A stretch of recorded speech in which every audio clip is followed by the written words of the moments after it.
Kia tūpato, he reo kakakaka kai te haere. Heads up, there's some spicy language in this ep, so viewer discretion is advised. We have like another partai, but can you close your eyes? Close your eyes, keep your eyes closed. I'll tell you when to open your eyes. Okay, you can open your eyes now. Oh. The bowler hats. Yeah. I have to ask, what's up with the bowler hat?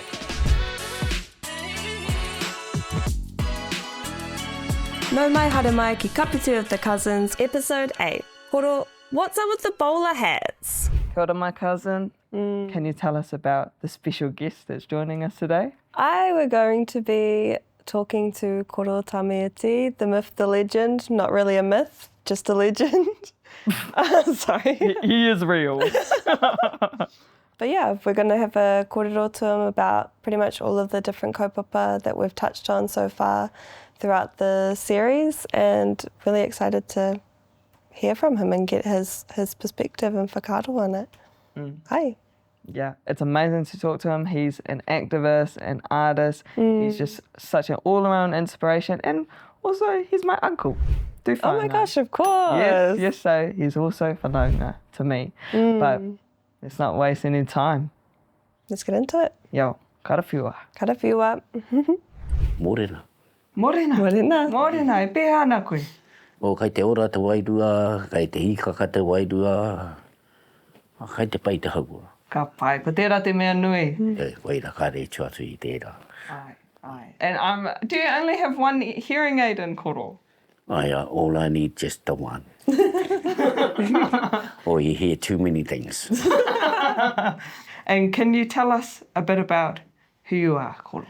Yeah, ko tame te koe no wairere tame. I was born in Rotorua. Our mother is from Mahana, tō mātou whae no Waikato. Ngāti Wairere, Ngāti Haua, Ngā uri o Urimu Tāmianga te Tarapipi. And being brought up in Ruatoki as a little baby. Tūhoe didn't acknowledge my Waikato side. And so I ended up with the name Tāmi. And because my father was Tāmi, or Tami. Yeah, so I ended up with the name Tāmi, which I didn't realise till in my growing years. That actually my name, when I went to get my birth certificate, I found out that my name is actually Wairere. And I had a slave name called Tom. Wairere Tom Ichi. Oh my gosh, cute name. Oh. Yeah, but that's my connection. My connection to Waikato, Te Arawa Ngāti Whakaue, on my kuia side, on our mother's side, and on our mother's side ki Waikato. We are Ngāti Whakaue kuia mea rea kororo from Waikato. Yeah, so that's my connection. Imagine living in a little house. It wasn't really designed for, during that period of the Apirana, Apirana Ngata era. And they built these homes because all part of their design had to be a pākehā. And so a part of the during that period of time that they kind of introduced to farming. Farming was a big industry which has come and built up in the community like Ruatoki Waimana. Everybody had a small 30-acre farm, every family, and so I was kind of brought up in that environment. I guess our tipuna are quite excited about new thoughts, new technology. They're allowed to come into the space, and because they always, if they see something there, a cup, koi te atua, where did this come from? Because a new technology come into our space. It could be a horse arrive. It looked like a goodie. And so they first brought into all those new thoughts, new whakaaro. It could be an animal, so they brought all of that into our space. So we end up with venison into our nahere, we cause a lot of damage into our space and all of that. But our tipuna was quite open for the new whakaaro, and then, why not? And then then the next generation like us, and I'm not too sure about that. A lot of the learning about your tūhoetanga actually come from home, didn't happen at school. Because everything at school is all about how to be a Pākehā. It's all designed how to think like a Pākehā. You know, so you learn all about, hey, or the cat and the feather, or the cow jump over the moon. And you don't learn about pine te kura. You don't learn about if the pū, te wau, ki te aka, ki te rea, ki te kūkune. What do a tūhoi look like? How do you know if I'm talking to you a tūhoi? By opening your mouth. If I come to your house, what's tūhoi in your house? You know, all of those things. Those really, we just, I always question those things about myself. You know. Do you have any answers? Yeah, well, you don't know things, so you go through. You know, you go through times because there's a lot of booby traps and landmines in the landscape. So you got to learn how to navigate yourself.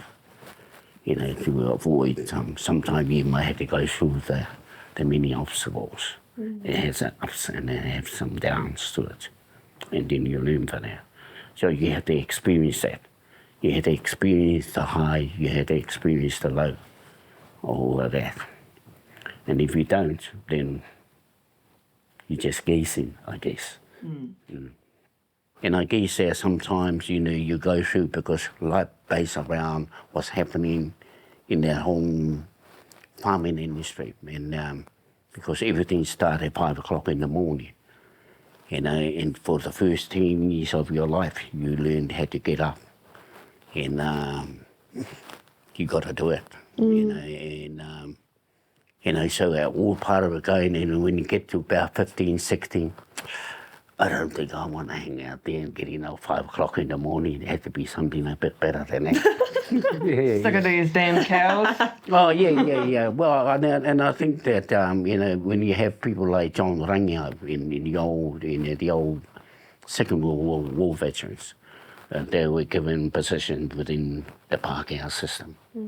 And they do all their propaganda stuff, which they go around to all the Māori school, Māori native school. They whole all about āpiranga ngata. They talk about, you know, mea hare tātou ki ngā taonga tuku hoa ngā Pākehā, and how to be a Pākehā. And usually a lot of that aim at us, the children. They don't do it to the adults. Yeah. We'll look after te o mama tau ngā tamariki. And you don't know these things as you grow up there, and as you grow up, and don't know about that.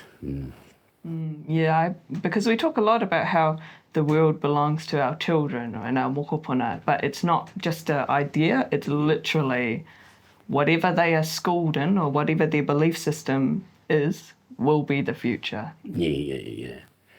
Yeah, so you've kind of been raised in that life of contradictions.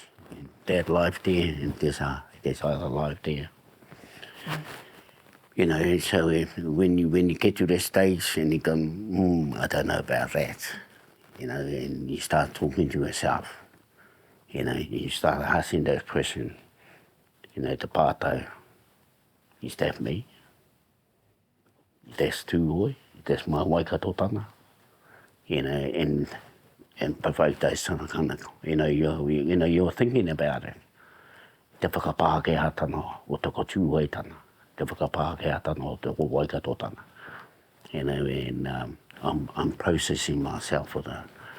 You know, and then 18, in my first, by the time I reached to 18, no, I think I'm going to go this way. Yeah. One of our episodes is about intertribal shit talking. Oh, yeah. And all the things we make fun of each other for and all the stereotypes. Do you know what people say about tūhoi? I think they built this whole thing about tūhoi.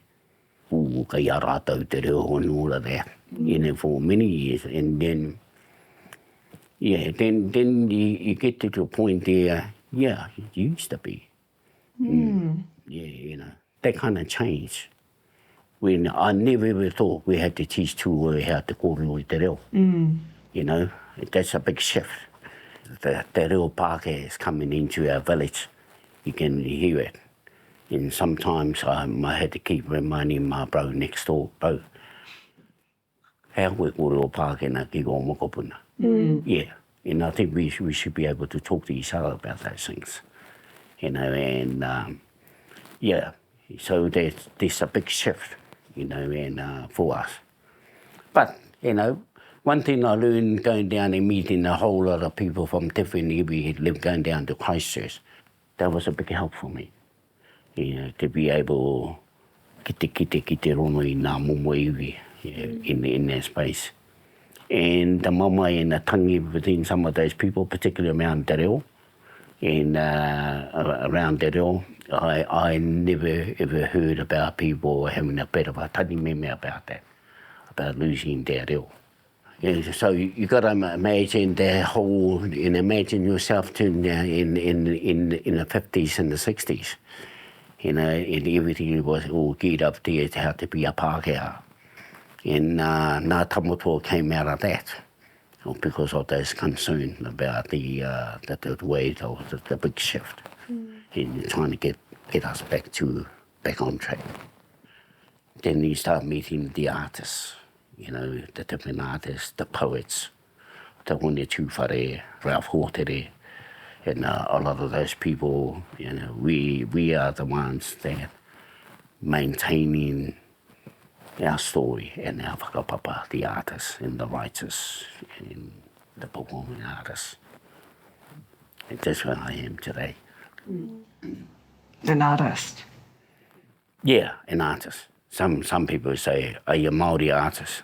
Here, I'm an artist. Of course. I'm a Tūhoe artist, I'm a Waikato artist, but first and foremost, I'm an artist.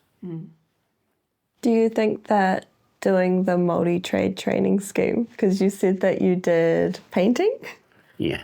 but house painting, I'm assuming. Do you think that helped you at all? I think it helped me. It took me away from milking cows. You know, it took me into another frame of mind.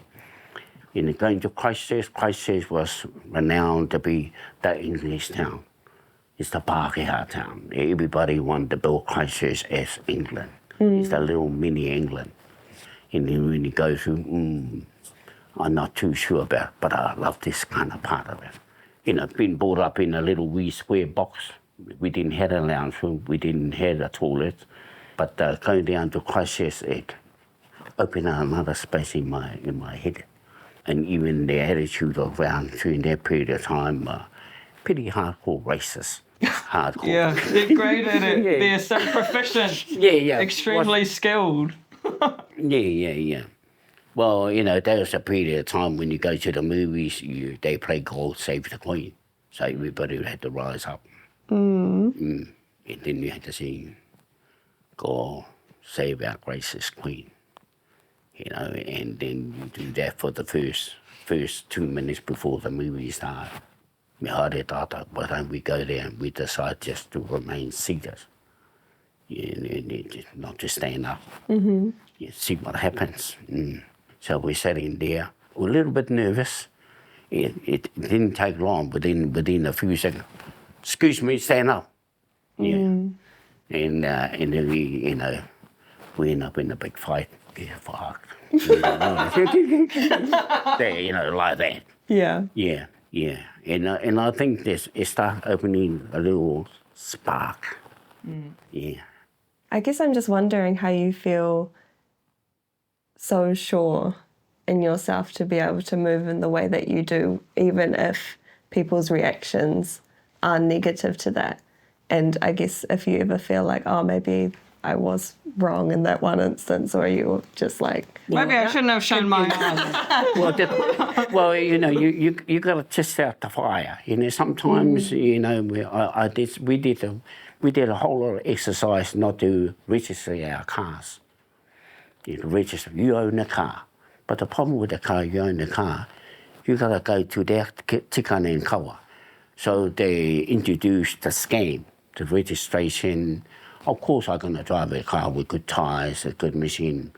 But our cars are really good. The only difference is it's not registered. costs a lot of money to fight that. I spent thousands of dollars on fines. It's just going through there. And then after a while, I don't know about that.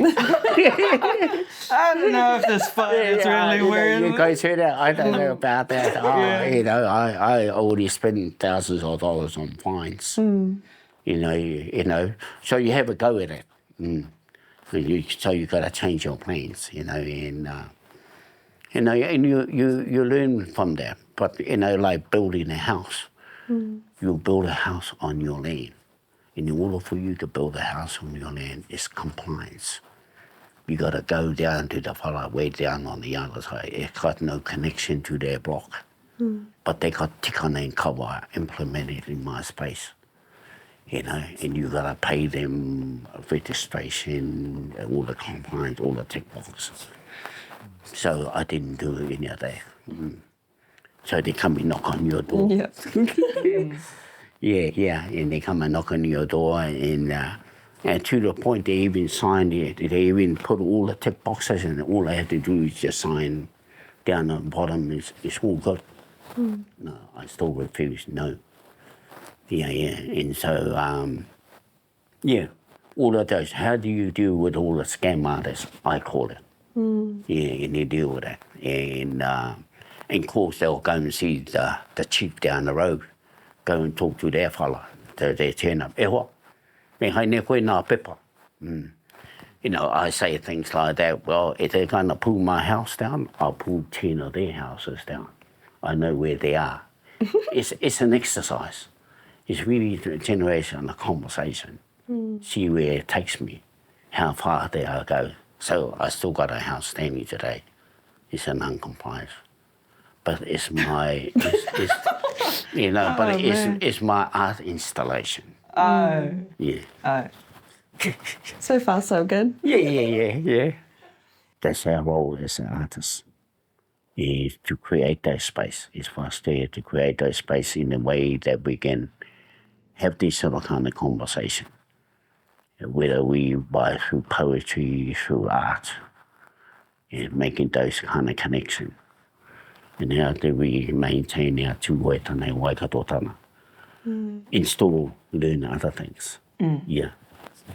New thoughts and new ideas. It's not an easy task. It's not easy to be in non-compliance, because I live in non-compliance. Yeah. I don't stick to the rules. Picked up on that a little That's bit. why I get locked up. Yeah, it's a difficult journey.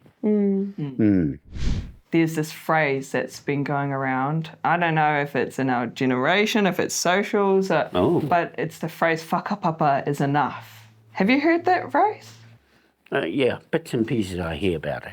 So if someone were to ask you, is whakapapa enough? No, No. we had to be more than that. Yeah, we can whakapapa to that. We had to live it, and we can't use that as an excuse where we're going to. Yeah, sometimes people say, oh, whakapapa kia te mai koha. Yeah, you are, but ko rātou rātou. You can't keep referring to their whakapapa to claim your mana motuhake. And interesting how they keep bringing those kōrero about your whakapapa, a particular character. Do you think that is tika? Yeah. And interesting in the shaping of where we go into, and maintaining those connections. Most of us are connected with other iwi, and sometimes that they. I guess it's just the way that our people say, "Harakau no tū hoi koe." Yeah, they keep reminding you, keep reminding you of your other connection to your other waikatotanga, your arawatanga. It took me a long time too, because I've always been brought up thinking tūhoi. Until we reached to about 18, I discovered that actually I do have a strong link to Waikato. And so you start shifting, moving your way. In the first 18 years become a tūhoi, then I need to know who are a Waikato. Yeah, and then part of your journey is to go and check it out. We have like another partai, but can you close your eyes before we ask it? Okay, close your eyes. Keep your eyes closed. I'll tell you when to open your eyes. Okay, you can open your eyes now. Oh. The bowler hats. Yeah. I have to ask, what's up with the bowler hats? Well, good. You know, one of the things the colonizer hate us is wearing their patch. You know, they come in with their whakahihitanga and their red coats and to show their mana, to undermine our korowai. So that's why I take their hat. That's mine. Yeah. Amazing. To me, you can turn the fingers up to me. Yeah. No, this is it's beautiful. Kia ora. Tēnā koe koro. Thank you. I rawe tēnei kōrero. Tēnā koe. Cheers. Cheers.